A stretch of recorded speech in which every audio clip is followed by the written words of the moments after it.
college football fans, black and gold fans, welcome in or welcome back to the Touchdown Black and Gold vlog, where we examine, discuss, celebrate, and honor all things college football across the entire college football landscape, but with a very special emphasis on our beloved black and gold squad of the University of Iowa Hawkeyes.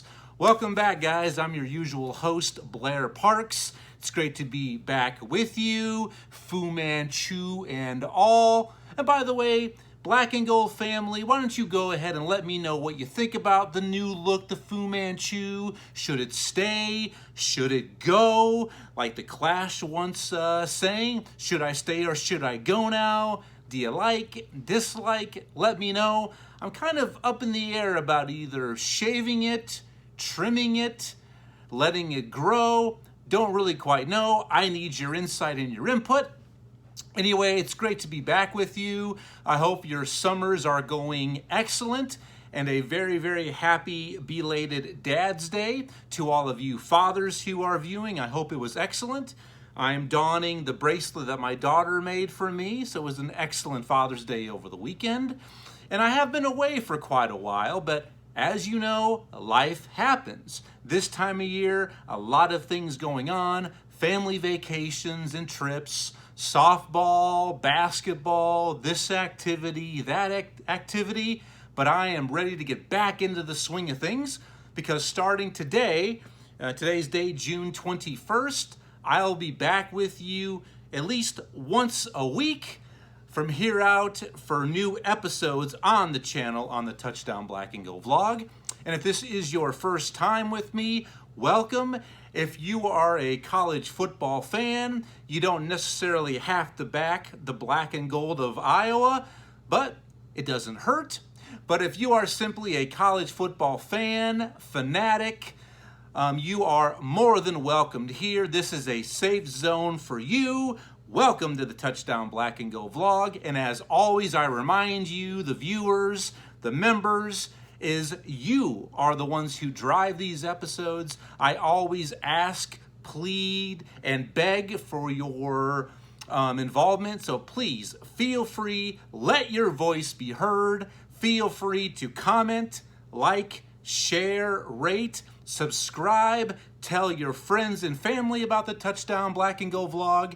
And if you do get involved and you do comment, I promise you, sooner than later, I will respond to each and every one of your comments individually. And I always ask for any insight from all college football fans, just like you.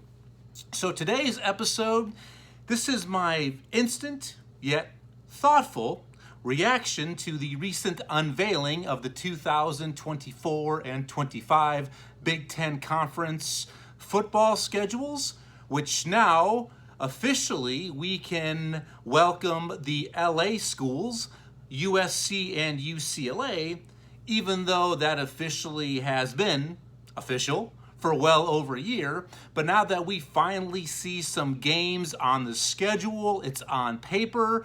At this time, it now is for real. We see it. We're in the home stretch of adding the Trojans and the Bruins. So I will officially welcome you Trojans and you Bruins, the fan bases. I have tagged you in this. Welcome to the Touchdown Black and Gold vlog, and welcome to the Big Ten Conference in general. So definitely some change on the near horizon. Really, really fun, exciting stuff. Now, when I look at these schedules that came out a few weeks ago, and once again, my apologies, I wanted to get this episode out sooner, just didn't find the time. Once again, I'm only a one-man band. I have a full-time job, raising 2 children as well, and this is just a hobby, and I don't want this to ever become a job. It's just such a joy and a pleasure to be in front of you and with you, sharing my love and joy of all things college football. But like the great Bob Dylan once wrote and waxed poetic, the times they are a-changin'. And quite frankly, the times already have changed. I mean, when I look back on Big Ten Conference football history that this season, believe it or not, marks 30 years since Penn State joined the Big Ten Conference. Now, a lot of you probably weren't fans of college football, and some of you probably weren't even alive. Well, I was alive and well, and I remember when Penn State first joined the Big Ten Conference. And this season marks the 11th year since Nebraska also joined the Big Ten Conference. So right there, we can see that a lot of the traditions within the Big Ten Conference have already started going the way of the dodo. They have changed, they're gone. So even more change is something that we should be willing to accept. Because when it comes down to it, the only constant is change and evolution. Adapt or die. And college football emulates that just like everything else. Change is a coming and it's already started. So and the other things that have changed, I mentioned about Penn State, Nebraska joining the conference, and then shortly after that, the BCS and college football playoff games kind of ruined the beauty and tradition of the Rose Bowl game, the game that I covet the most. I mean, the Rose Bowl to me out in Pasadena, UCLA fans, you know exactly what I'm talking about, is I believe that to be sacred and hallowed ground. So the Rose Bowl was already ruined, so to speak. And then shortly after the inclusion and addition of Nebraska, the Big Ten created divisions, which, if you remember, initially they were called the Legends and Leaders divisions, and that was an absolute catastrophe.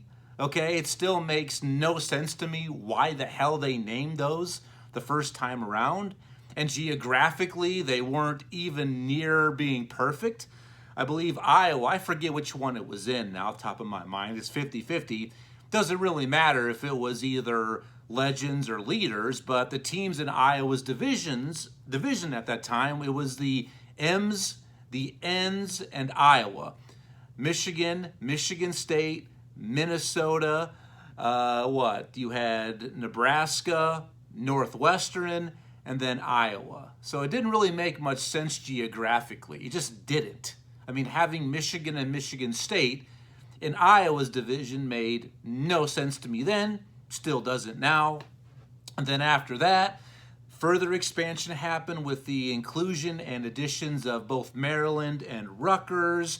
Then the Big Ten morphed into a 9 conference game slate, which I've got a little bit more to say about that here shortly, so just hold that thought. And please like, share, comment, get involved, let me know what you think. And also now here we are with the current name, image, and likeness issues going on across the nation. The transfer portal, the expansion of the college football playoff is happening very soon. Conference realignment and expansion. So the times, they are a-changing, and they have already changed. But overall, I feel comfortable with them. I'm excited. I've accepted it. But please let me know what your thoughts are. Do you agree with all of this kind of controlled chaos? Are you against it? What's good about it? What's bad about it? Please let me know. I want to hear from you, the college football fan, and all you viewers out there and the entire Touchdown Black and Gold family. Now let's look what's happened now with the inclusion of USC and UCLA. Gone are the divisions. You know, currently we've had for a while now the Big Ten East and West divisions. We knew this was coming. They did tell us this a year ago, that the speculation was they were going to just do away with divisions. That now has happened. And once again, is it a good thing? Is it a bad thing? That really depends on your perspective and point of view. But me, I think it's really a good thing, because I want to see the 2 best teams fight it out later in the season to hoist the Big Ten title trophy. That's what I want to see. Now, but what does that mean here in reality? Does that mean that we could see the Saturday of Thanksgiving in the fall, we have Michigan and Ohio State matchup in that year's edition of The Game. And then potentially a week or two later, we could see them in a rematch for the Big Ten title game. That could happen. There's no doubt about that. And that's something that is a little bit tough for some people to accept. And I get that. But me, that's what I want to see. I want the best possible product on the field. And when it comes down to the two best teams, I want to see it settled the old-fashioned way on the gridiron. So no more divisions in the Big Ten starting next season. Now, among the 16 teams that will make up the Big Ten next year and from here out, that is until maybe further expansion and realignment happens, which I think the Big Ten is not done adding more teams. We have within the 16 teams, there will be 11 protected rivalry games. So what that means is everybody has at least one team they will play every season, with the exception of the aforementioned Penn State Nittany Lions. Penn State, as I mentioned, this will be their 30th season being in the Big Ten Conference, but they do not have a single protected rivalry game in this new model of scheduling. And I don't really know how this happened. I mean, it could be something so simple as Tinder. Maybe you swipe right. Let's say they asked Iowa, hey, who are you interested in dating or playing every year? Oh, make your list of the top 2 or 3. Wisconsin, Rutgers, Michigan. And then they go to Michigan and say, oh, if you're interested in playing Iowa every season, swipe right. I don't know how this process really went down. I really don't, but I think it had to be something along those lines. But nobody opted to play Penn State every year and vice versa, which is really shocking to me. It really is. I did not see that coming. But other than Penn State, every Big Ten team has at least one protected rivalry game. They'll play that team every year. And the only team that has 3 happens to be our University of Iowa Hawkeyes. Each and every year, we will continue to play the 3 play for the 3 trophy games that we play every year. That would be Wisconsin for the Heartland Trophy, against Nebraska for the Heroes Trophy, and for my favorite trophy of all time, against Minnesota for the Floyd of Rosedale Trophy, the Divine Swine. So Iowa will play those 3 teams every single season. Once again, the only team that has 3 protected rivalry games. So that's something that I wasn't shocked about seeing. I mean, I have no problem playing those 3 every season, but I'm old school, guys. I mean, no disrespect to Nebraska. I'm not trying to knock Big Red. I mean, hell, you ruined our party last year by knocking us off and keeping us home instead of going to Indy for a chance to win the Big Ten title game. And I was at that game, by the way, in Kinnick on Black Friday. But I'm old school, and I remember the days in the 80s and 90s where Iowa-Illinois was a matchup you had to watch. It was must-see TV. Where I grew up in Northwest Illinois, currently I live in the show-me state of Missouri, but every year we would have Iowa-Illinois Day. And being on the Illinois side of the Quad Cities, in Northwest Illinois, there were fewer Iowa fans, but not a huge disparity or a huge margin. So I loved that. I loved watching Iowa-Illinois every year. I would have rather had Illinois than Nebraska, but I'm totally fine with it. All right, either way, you're playing a border school on a border state, so either way, it's really kind of win-win. But me personally, I would have much rather played Illinois. That's just my opinion. So the rest of the scheduling, it's really unique, and I've got to say the Big Ten absolutely nailed scheduling, because regardless if you have 1, 2, or 3 protected rivalry games, every team in the conference will play each other at least once every 2 seasons, as it should be. I mean, I don't get, what's the point? All right, and here's the thing, is this a direct knock against the SEC? You bet your ass it is. I don't see what the point of having a conference when it might be 4, 5, 6, even more years in between playing somebody from the other division. What the hell is the point of that? There is no point to having a conference if you play each other potentially once a decade. That's just ridiculous. That's bantha fodder, okay? It can't happen. So the Big Ten absolutely nailed this flex schedule model, as they're calling it. They absolutely did. Because I want to see Iowa play every team at least once every 2 seasons. I want it, all right? And you should want it too, all right? And speaking of the SEC, I mean, this is maybe something for a potentially separate episode. And have I been known to badmouth or knock the SEC? Maybe a little bit, but I'll say right now without any sort of hesitation, are they not the best conference? Absolutely. I mean, look what they're doing. They're winning national titles left and right. I mean, if you want to be the best, you got to beat the best. And no one has been able to knock them off the pedestal or really even, in a roundabout way, even kind of scare them, put the fear in them. Nobody's been able to compete with the SEC as of recently. So I'll be the first Big Ten man to say that, without hesitation, nothing, because it's true. They are the best, but I've got to say, getting back to this conference schedule, that this is what some new news that came out recently as well.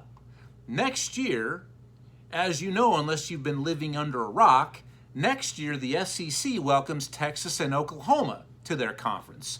Big time for the SEC. I'm excited to see these games, as I know you are, but the SEC has opted to still remain at 8 conference games, which makes no sense to me.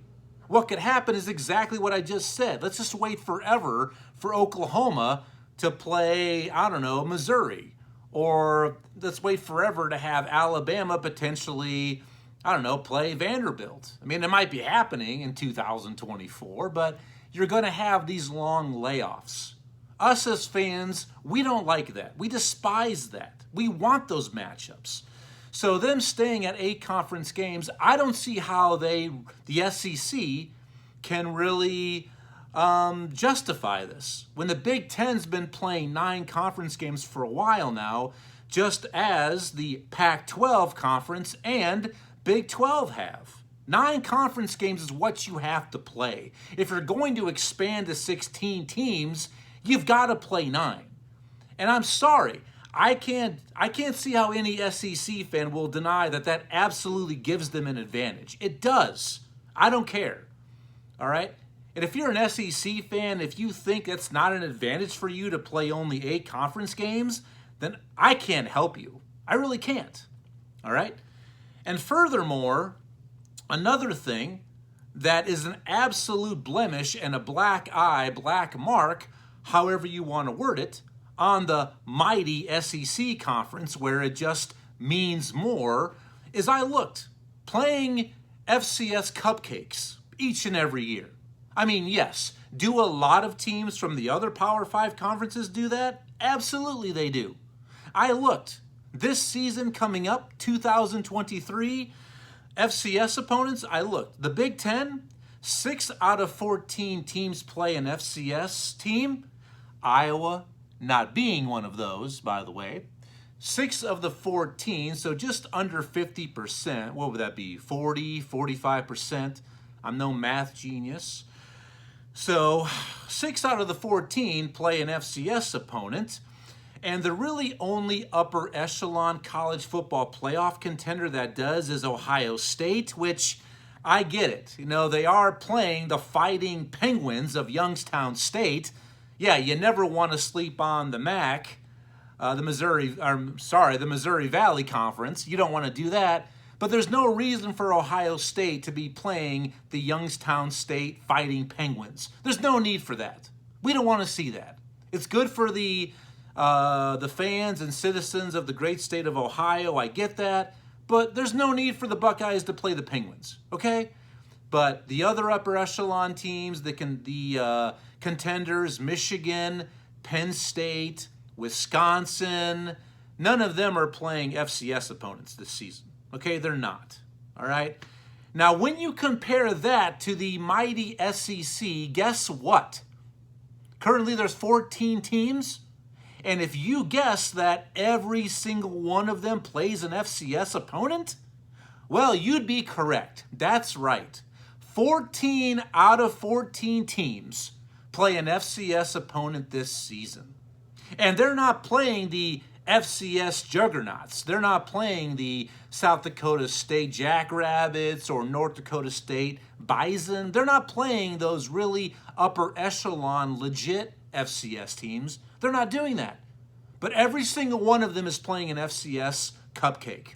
And that includes all of their college football playoff contenders: Georgia, Tennessee, Alabama, LSU. There's no reason or need for that. Stop it. It definitely makes you look bad. It is a bad, awful look for the SEC. Alabama playing Slippery Rock College, they would get way more out of just having a inter-team scrimmage game, and they would. There's no need for that, so stop. All right? And once again, how is this not an advantage for the SEC? That's right, it totally is. All right? I say to you, put your big boy pants on. Play 9 games in conference. Lose the FCS cupcakes, because it definitely is weak sauce. It's not a good look for you in the conference. Now, if you're an SEC fan, or if you know somebody who's an SEC fan, I love to hear from them. All right? And once again, they are the best. All right? I'm going to say that flat out. Without any hesitations, no worries. I'll go on record and say that the SEC is the best conference. But if any of you SEC fans can sit here and comment and tell me that this is not an advantage for you, I'd love to hear from you. I especially would love to hear from those few SEC fans out there who would agree with me and say, Touchdown Black and Gold Vlog, Blair, you're absolutely right. This is weak. It makes us look bad, but we are the best conference. I'd accept that. All right? So I'd love to hear from you SEC fans. Please get involved, like, share, comment, subscribe. Let me hear from you. And the other additional advantage, I guess you could say, for the SEC over other Power 5 conferences is their academic and enrollment qualifications. I mean, come on. That's a subject for a whole nother episode. And right now, somebody's blaring out, what about Vanderbilt? Okay, what about Northwestern? All right, you have one really prestigious academic school in your conference. When what? All but one of the current 14, actually the 16, adding the LA schools next season, all but one of the Big Ten schools are members of the prestigious AAU, the American Association of Universities, which means they've been given a distinction as research facilities. The only one that's not is Nebraska. Now, they were when they were initially inducted into the Big Ten Conference, but they're not. And every one of them is within the top 150 of AAU rankings among academic institutions. When right now, I think the SEC has 4 that are only members in general, being Florida, Missouri, Texas A&M, and Vanderbilt. That's it. So how is that not another advantage? Basically, a potential player, an enrollee, hey, spell your name correct and you're accepted. Sorry, that's what's going on.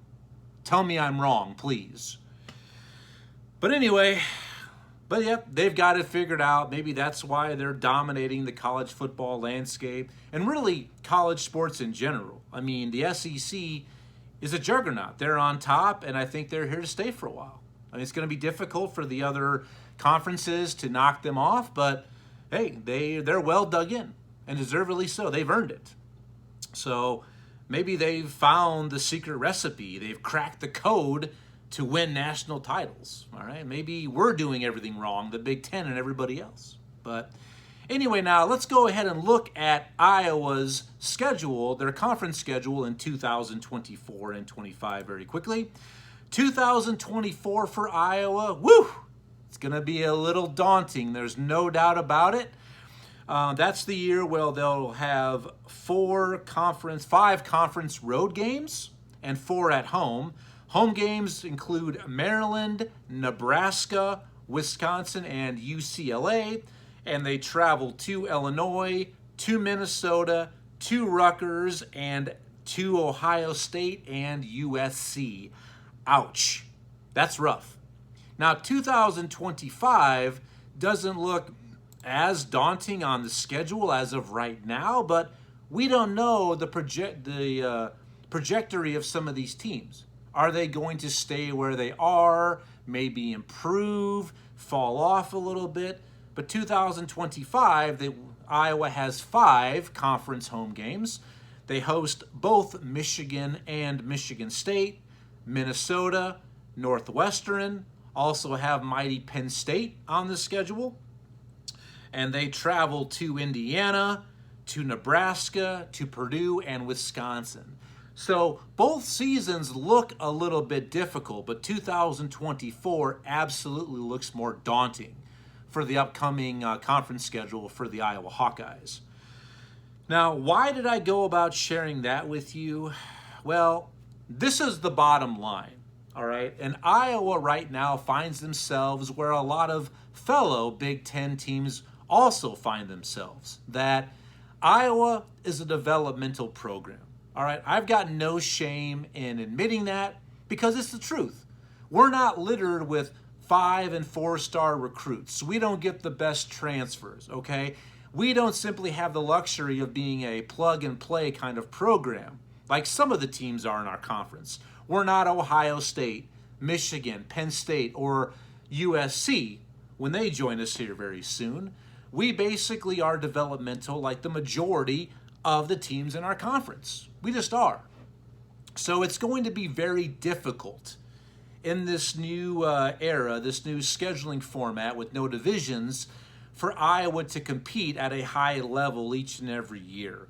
Right now, Iowa's not doing that normally, so it's going to be very difficult. I mean, there's some big-time challenges ahead for this football program, and I accept it. I say bring it on. It's a challenge, and I don't think they're going to back down from it. But what they have to do, and what every developmental program has to do within the Big Ten to stay afloat, is you must maintain a higher level of consistency and competitiveness moving forward to stay relevant. You must. Or in other words, I say this to the Iowa football program: you must get better much faster. Okay, that's something that is going to be needed if we expect our program to compete for Big Ten titles each and every year once 2024 gets here and beyond. So to me, I really am calling this a season on the brink. This will be a season unlike any other we've ever seen, because it also will be a season that we shall never see ever again. With divisions gone, and with USC and UCLA joining us. So for me, this might be Iowa's last best chance to win the Big Ten title for quite a while, or at least get to the conference championship game to get back to the one and only granddaddy of them all, the Rose Bowl game, or even more. Might I say college football playoffs? That's far-fetched, but hey, I'd be totally happy with just a Rose Bowl berth. So this is it for Iowa. So I'm calling this season, for me and a lot of Iowa fans, based on what they've added in the offseason through the transfer portal and what they have coming back, coupled with their schedule, which is a big outlier for them this year, not playing Ohio State or Michigan. You have 3 new head coaches within the Big Ten West Division. That I'm with a lot of Iowa fans. The expectation this year really is Indianapolis or bust. At least give yourself a chance to win the Big Ten title, because it might be the last time once again for quite a while. So that's today's episode, guys. Let me know what you think. Subscribe, like, share, rate. I'd love to hear from you, Big Ten fans, Iowa fans, college football fans in general. Let me see your questions, your comments, your concerns. And like I mentioned in the opening, from here out, I'll be with you for at least one episode every week up until kickoff week, where at that point, I put in some overtime and I'll be with you for 2 episodes a week once the season begins. Next week, definitely want to look for the episode next week is kind of going to be one that's fun, just like this one was for me. I'm going to present to you my non-conference wish list, or who I'd like Iowa to face off with more periodically and frequently during the non-conference portion of the schedule. These are the teams that I'd love to have visit Iowa City, or we visit their campuses and play. Maybe not every year, but every other year, every third year. So I will share my 5 teams that I would love to see Iowa play more frequently. So that's it, guys. I hope you enjoyed it. Please, once again, like, share, subscribe, comment. And until next week, enjoy the rest of your week and the upcoming weekend. Go black and gold. See you then. Bye-bye.